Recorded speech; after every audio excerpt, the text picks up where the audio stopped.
Good morning students. Class 6 आज हम आपके लिए लाए हैं exercise 3.4 it is playing with numbers.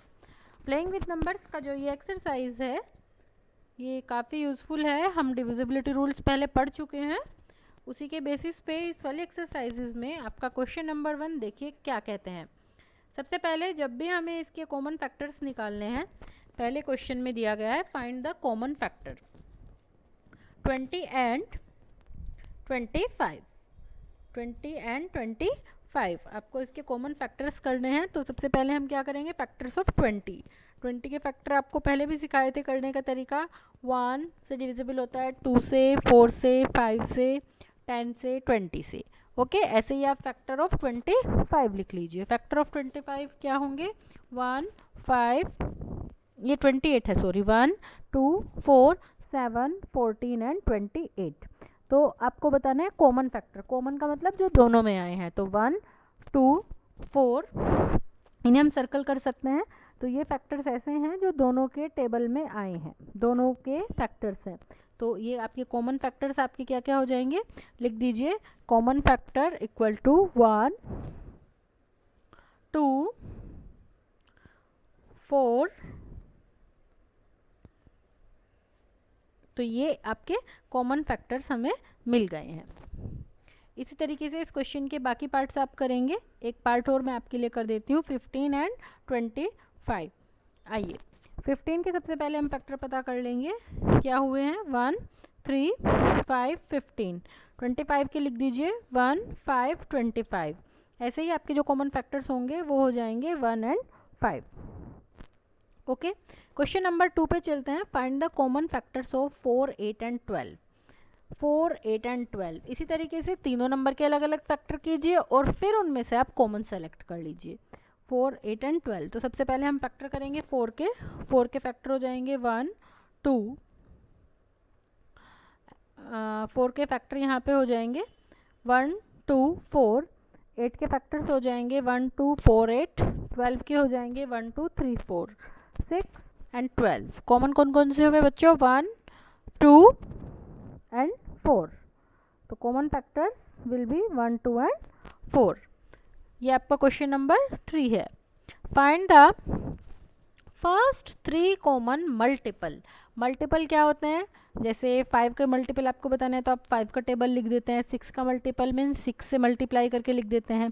तो अब आप पहले 6 का टेबल लिख लीजिए, 6 एंड 8 कहा है, फिर 8 का टेबल लिख लीजिए, फिर उनमें से जो कॉमन है उन्हें गोल कर दीजिए।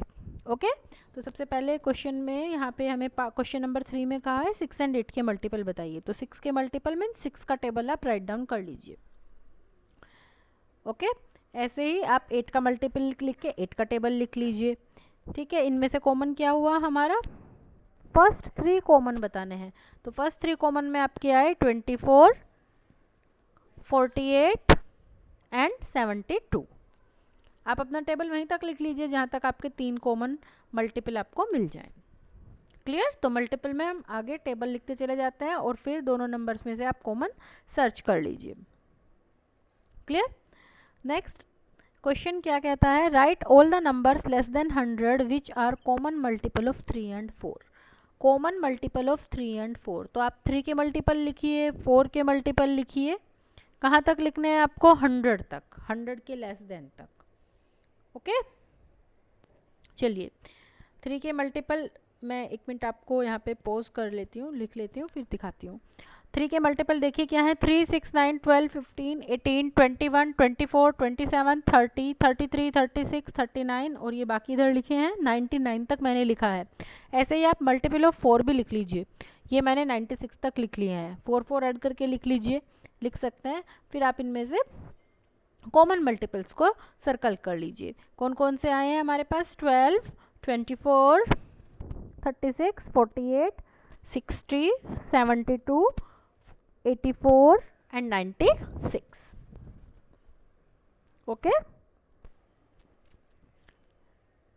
नेक्स्ट क्वेश्चन बच्चों आपके लिए है, which of the following numbers are coprime. Which of the following numbers are coprime. हम पहले ही पढ़ चुके हैं कोप्राइम वो नंबर होते हैं जिनका HCF 1 होता है, यानी जिनमें 1 के अलावा कोई भी कॉमन फैक्टर नहीं होता। क्लियर? तो आप क्या लिखेंगे, 18 लिख के 18 के फैक्टर कीजिए, 35 के फैक्टर कीजिए, तो इनमें आपको कोई भी कॉमन नहीं मिलना चाहिए 1 के अलावा, तो ये फिर आपके कोप्राइम्स हो जाएंगे।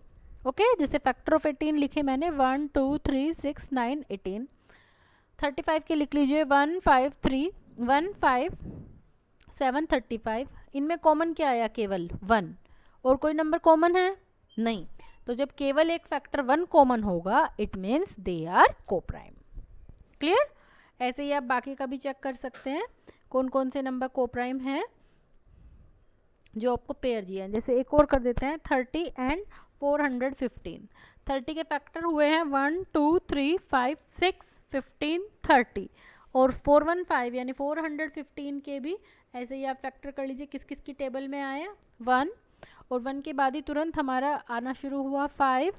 5 से आगे आप देखिए आ जाते हैं कितने ही सारे मल्टीपल पर। हमारा इंटेंशन जो था कि हमें केवल एक ही फैक्टर मिलना चाहिए, पर यहाँ पे तो ऑलरेडी 5 भी मिल गया, तो हम यहीं पर इसे लिख देंगे नॉट कोप्राइम, क्योंकि इसके तो एक से ज़्यादा फैक्टर हैं, इसीलिए ये कोप्राइम नहीं है। ओके बच्चों, चलिए क्वेश्चन नंबर 6 देखते हैं। A number is divisible by 5 and by 12। 5 से भी वो नंबर डिविजिबल है और 12 से भी नंबर डिविजिबल है। By which other number will that be also divisible. 5 से भी नंबर है डिविजिबल और 12 से भी डिविजिबल है। अब ये कहना चाहता है कि बताइए वो नंबर और किस से भी डिविजिबल होगा और किस दूसरे नंबर से भी डिविजिबल होगा। एक मिनट हम वीडियो को वहीं ले जाते हैं। देखिए हम कहाँ थे, एक मिनट लगेगा। क्वेश्चन नंबर 6 दोबारा से रिपीट कर देती हूँ। एक नंबर डिविजिबल बाई 5 एंड 12 दोनों से कटने वाला एक नंबर है। By which other number will that number be always divisible. इसने कहा एक नंबर है 5 से भी डिविजिबल है 12 से भी डिविजिबल है, बताइए वो और किस अदर नंबर से डिविजिबल होगा। तो कॉमन फैक्टर ही जानना चाहता है। 5 का मल्टीपल लिख लीजिए आप, 5 10 15 25 30 35 लिखते चले जाइए। ऐसे ही आप फिर 12 के मल्टीपल लिख लीजिए।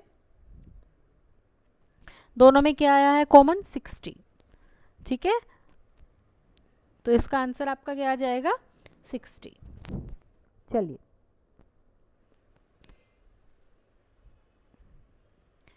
यहाँ पे हम क्या करेंगे, एक मिनट रुकिए, there is some technical problem.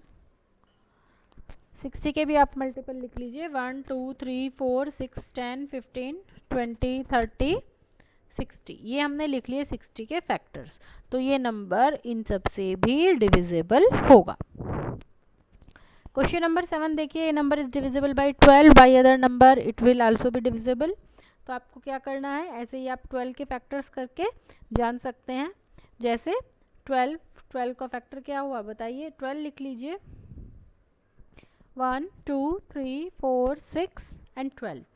तो ये नंबर इनसे भी डिविजिबल होगा। क्लियर? आई होप आपको एक्सरसाइज अच्छी लगी है। जहाँ पे भी आपको दिक्कत हो रिपीट करके देख लीजिए। चैनल को सब्सक्राइब कीजिए ताकि आपको और वीडियोस मिले, और एक्सरसाइजेस को अपनी नोटबुक में अगर अवेलेबल है मेंटेन करते जाइए। Thank you.